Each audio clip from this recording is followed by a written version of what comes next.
Hey guys, so welcome back to my channel. This is going to be part 2 of my Struggles of an Entrepreneur series on YouTube. And today I want to talk about mindset. So I'm going to be sharing my 5 top hacks, my 5 top tips for how you can build an indestructible mindset. Now, this is a huge topic and I'm probably not going to be able to cover everything that's relevant in 20-30 minutes, however long this is going to go on for. But I am going to do my best to just condense the 5 things that have worked for me the best since I started out on my journey, and hopefully you can relate to some of them and implement them if you haven't done so already. But as always, let me know in the comments down below what you think about these points, if they've helped you, if you try them out. Let me know if you think they work or not. So yeah, I want to hear your feedback, and make sure you are subscribed and you have post notifications turned on to see when I post all of these episodes from this series over the next few weeks. So let's jump right into it. We've got hack number 1, which is setting goals. So how do you know what steps you need to take if you haven't determined what goals you want to achieve for the year? So these are yearly goals. Now, if you haven't already, pause the video right now and write down 3 goals that you want to have achieved by the end of 2019. It's going to be a little bit more complicated now because we are already towards the back end of the year. So maybe take that into account with your numbers. If you haven't already been focusing this, if it's certain targets that you want to hit, you might have to do a smaller number than if you had the entire 12 months to focus on it. Now, when it comes to the type of goals that you want to set, I like to set a goal from each different category. So I like to have a financial goal. So this is a monetary goal, figure that you want to make that year. So it could be you want to make £50,000 this year, or £100,000, or 5 million. Whatever it is, it's going to be personal to you and whereabouts you are in your journey. I like to have a financial goal, so then I like to have my personal goal and then a business related goal. So for a personal goal, it could be I want to meditate every single day, like 5 days a week, maybe just to give yourself a little bit of leeway. Or you want to meditate a certain amount of minutes that year, or go to the gym a certain amount of times, or lose a certain amount of weight, or put on a certain amount of weight. It can be anything that means something to you that is going to be a transformation personally. Then the third goal is a business related goal. So this is just another one relating to your business. Obviously, it could be anything from you want to scale your team and hire your first employee this year, or you want to get to 10,000 subscribers on YouTube, or you want to get to 30k on Instagram. It can be anything that's related to your business. Obviously, you don't have to do it like this. This is just how I structured it myself, so that I had 3 clear-cut goals that I wanted to achieve that encompassed everything that I really wanted to get to in 2019. So that's how I like to structure it, I guess.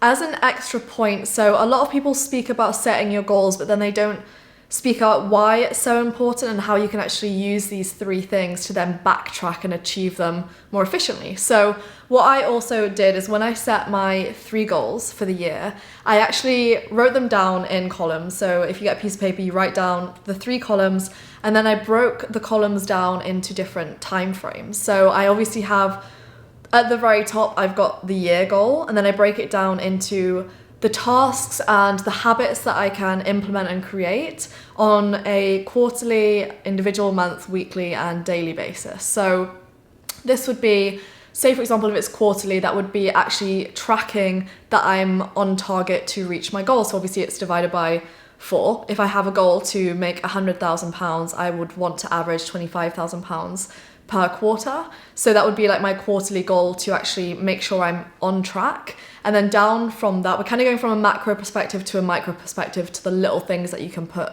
into play to achieve the overall goal. So quarterly, then you go down to month by month, whatever that is, and then you go down to weekly, and then daily. So this could really I spoke about everything in quite a lot of detail when it came to figuring out the little tasks I wanted to do.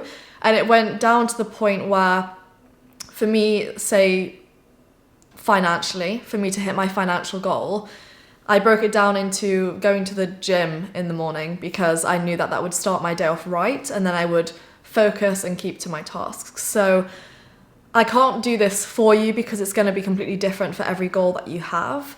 But basically just breaking it down to then see all the little things that you're going to have to do on a daily basis to achieve that final goal is going to help you put it into perspective, because visualizing the end goal is not going to help you achieve it if you don't understand what you need to do to get there in the first place. You can't just think about the £100,000 in your bank account and manifest it without understanding the work that you're going to have to put in the first place to make £25,000 or make that first 1,000 to actually eventually reach that financial target that you have for yourself at the end of the year. So I hope that all made sense. Try the exercise out, see if it works for you, and let's move on to point number 2. So point number 2 is health. Now, my relationship with food has probably changed a lot. I've gone from not eating enough to eating too much, and I'm lucky because I've got a good metabolism. So even when I was eating a lot of crappy food, this is probably mainly around high school, university, I would eat, so you wouldn't be able to tell by looking at me, like I did put on a bit of weight. I wasn't in the best shape I'd ever been in, but I'm surprised I didn't put on stones and kilograms of weight because I would probably eat, say for breakfast, I'd have pancakes, like Nutella pancakes. Lunch, sometimes I'd have a lecture, go back home. On the way home, I'd buy, those big packs of sweet chili sensations crisps or tangy cheese Doritos. I'd buy big packs of crisps and pots of hummus and then go home, lie in bed at like 1 p.m. and eat all these crisps with hummus for lunch. And then I'd snack. So I'd have chocolate, I'd have sweets, I'd have anything else. And then for dinner, I'd get those frozen pizzas that were like £3 from, I think it's like Sainsbury's or Tesco's, like the Ristorante ones. I'd eat pizza with, I love mayonnaise. I still love pizza with mayonnaise, and I'd go through like half a bottle of mayonnaise with my pizza. So my diet was awful. My relationship with food was not good. And the only reason I'm telling you that backstory is because health has such important play into how you feel about yourself, not only just nutritionally, like if you're eating shitty foods, say it's like super high in carbs, or you feel like really low and heavy and gross, or you're eating the wrong types of food. So obviously you can get bad carbs, good carbs, depends where you're getting it all from. I'm not a doctor, by the way, or a nutritionist, so I don't know a lot about this except for what I've researched myself. But I just know that if you put good fuel into your body, it's gonna feel good, you're gonna run well. And if you put in shit fuel, you're not gonna be as efficient. So that's how it kind of ties into mindset. And something that you need to be aware of is you need to understand why you have the relationship with food that you do. And most of the time, whether you're overeating, undereating, or eating the wrong things, it stems from something emotional. So it's probably something that you've tied onto food in a way as a coping mechanism, or you're not happy in some aspect of your life, and that's how you are kind of channeling that through diet. So if you are eating badly or you don't have a good relationship with food, then I would recommend actually trying to analyze why that is and getting to that root problem, because without identifying that, you can't cure it, if that makes sense. Once you've done that, the second stage is to put a system or a routine in place to help you stick to that health. So to actually help you feel better about yourself and know what you need to do on a daily basis to feel good and stick to that healthy routine. Now, I'm not saying you have to go complete 180, cut out all sugar, all chocolate, all carbs, like whatever. No, like you don't need to cut out all those things. I'm saying that you should be mindful of what you are eating and also just putting a basic routine in place. So that could be going to the gym every day, or scheduling 30 minutes to go on a walk, or just knowing when you're gonna eat your meals throughout the day. So when you're gonna have breakfast, when you're gonna have lunch, when you're gonna have dinner.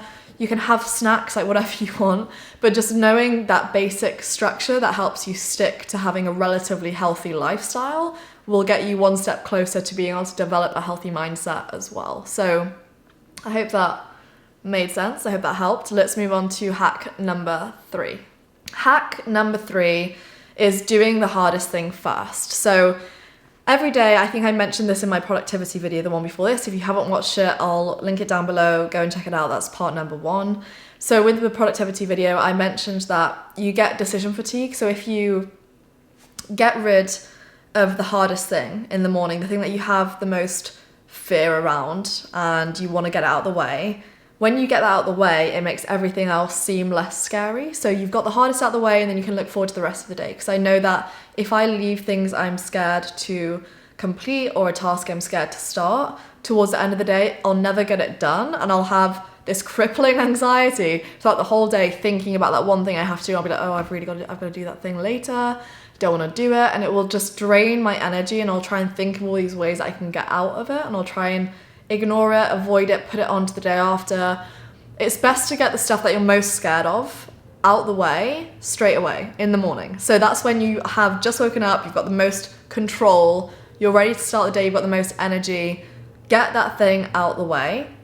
The hardest, the most scary thing, it's going to use up all your brain power, and then for the rest of the day, as your energy sort of depletes, you can channel that into the other tasks that aren't as complicated, like admin, emails, whatever it is that takes less effort. Then it kind of, I hope that makes sense. I don't know if I explained it very well, but think of like your energy being up here at the start of the day and then it slowly drops off. You want the task to become easier as well with that drop off. So that's hack number 3. Make sure you schedule the hardest thing, the thing you're most scared of, at the very start before you do the rest of your tasks. Hack number 4 is surrounding yourself with winners. So by this, I mean your environment. Your environment is so important. I mentioned this in productivity in terms of your physical environment, and that obviously does apply still, but by this point I mean the people that you're around. So say for example you are on a health journey and you want to become the fastest sprinter in the world, okay? And you work at McDonald's and you're surrounded by people who are eating crappy food all day and encouraging you to do the same. Your lunch break, you get your 20% off your McNugget meal. You can have that pretty easily, save a bit of money, smells good, tasty food. How likely do you think it is that you are going to become an optimized athlete with 100% health who is going to become the fastest athlete in the world, the fastest track runner, when you are surrounded by people who have bad eating habits? It's such a contradiction, and it might be possible, but it doesn't mean that it's going to make it easy. If you want to win at what you're going to do, you need to be around other people with that growth mentality, with that mindset that they want to grow as well, that they want the same thing as you, because otherwise that negative energy and that surrounding, that environment is going to bring you down. So one of the most important things, one of the things that's helped me the most is actually being around other people that inspire me to be the best version of myself and make me, I guess, like, they don't give me a reason to be set back. They're not surrounding me with negative energy that makes me want to relax and do nothing. I know when I first started entrepreneurship, I probably moved a lot of people out of my life. I pushed away a lot of friends because they weren't in alignment with what I wanted to do anymore. And that sounds really selfish, but if I'm around people that are complaining all the time about stuff that isn't relevant to me, or they're trying to distract me, if they don't understand why I can't go out all the time or do all these plans because I want to work on my business, if they're going to get annoyed at me for that or pull me down or be negative, or they're just simply in a different part of their lives, then that doesn't correlate with where I want to go. And for me to go and reach that end goal and succeed quicker, it would be more optimal for me to be around people that support me and that want the same for me or are on the same journey themselves. So when I say surround yourself with good people, get that good friendship group. If you can't find that, if you don't have people around you, even do it online, like online forums, communities, courses, Facebook groups, all this stuff. You can literally find a targeted group of people similar to you and go and just invest yourself into those relationships, make friends, speak to people and help them push you up with your goals, and you can do the same for them as well. Like, it's a feel good vice versa type of thing. So try and surround yourself with good people. If you can't physically, do it virtually. And trust me, the type of mindset, I mean, what's the stat where it's you are most like the 7 people closest to you, or 7 people in your circle? You become a combination of all those personalities put together. If you want to be the best version of yourself, find the 5 most amazing people you can find and put them around you all the time and just learn from them, absorb that energy and grow together. So that's hack number 4. Let's go on to hack number 5. So overcoming limiting beliefs. I'm going to put a quote up on the screen now. It's from Guy Kawasaki. So it says, if you believe somehow you're set to a certain capability and level of accomplishment, then you'll never achieve anything more. However, if you believe you can get better and do other things, that growth mindset will enable you to accomplish more. So people have this belief where they tend to lean towards the negative side of the spectrum rather than the positive. So you'll probably know what I mean when I say people, you know, you have that one person that always complains and says, this would happen to me. Like, this stuff always happens to me. It's like I attract the bad things in the earth. Like, God just wants the worst of me. Everyone has one of those people that they know of. How often do you hear that compared to how often do you hear, oh, something amazing just happened to me? It's like I attract it. Like, great things happen to me all the time. People never talk about all the great things that happen to themselves. They just complain about the negative. And if you don't believe that you are deserving of something great, then it's not going to happen to you. So if you don't really truly believe that you deserve something awesome to happen, someone good to be in your life, for good things to happen, for you to achieve your goals, those things aren't going to happen because you've already lost. Because the battle starts internally, it starts in your head. And if you can't win that, then you're not going to win the rest of it. A few things you can do to help with the situation, I would say start with affirmations. So affirmations, things that you want to say about yourself or things you want to achieve. So you're kind of saying a statement as if it's happening. You're saying, I'm going to do this, I will do this, not possibly, maybe, could do. You're affirming certain things in your life that are going to happen, that are meant to be, that are going to happen to you, and you're assuming these things are going to manifest in some way, but manifest through your physical action, not just through thinking about it.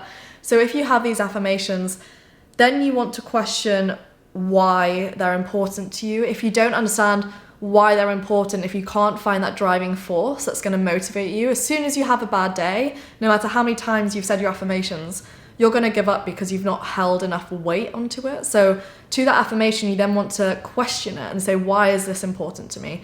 What roots does this hold that makes it necessary and makes me care about truly achieving this goal? And then when you do have those shit days where you have setbacks and you feel like the world's against you and you just want to give up, you can go back to the reasons why it's important, and that's going to help you push through that hard day. So then you should question yourself and say, what's going to happen if I don't do this? So what's going to happen if I don't take action today and I don't follow through with what I've said I'm going to do? After you've asked yourself why the goal is so important, you want to question what would happen if you don't follow through with what you need to do to achieve that goal. So if you don't do the action, what's going to happen? What's going to be the outcome for you if you don't pursue it? So I remember I did this, a significant time I remember so vividly is when I was cold calling. So I was just trying to build my marketing agency. I hated cold calling. I remember I used to go to the toilet and pee like 20 times. I didn't need to pee, just to leave the room and not have to look at the screen and look at my phone ready to call. And I remember one time this really weird story.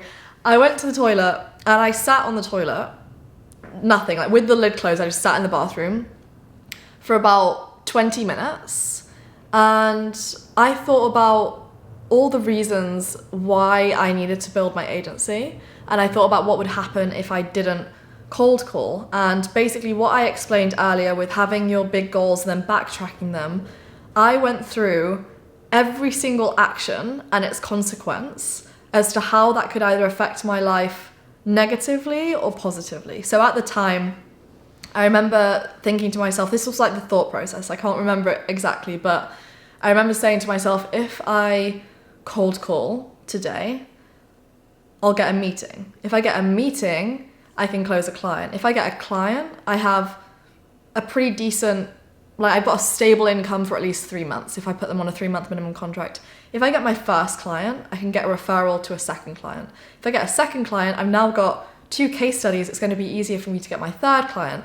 After I've got my third client, I'm nearly at a 6-figure income. So I'm nearly at $10,000 per month. If I get 4 clients on like 3K, I'm acing it, like I'm good. If I have those 3, if I have those 4 clients, I will feel like I've grown a successful business. If I have those clients, I'm going to be able to pay my rent. If I can pay my rent, I can stay living where I want to stay. At the time, I was about to go to Bali in like 3 months' time, and I hadn't booked my flights because I couldn't afford it. And I remember being like, if I can cold call, get the meeting, get this client, build my agency, have this income, pay my rent, I can book my flights to Bali. I can pay for the villa in Bali. I can go out to Bali for 2 months. I can have financial freedom and stability.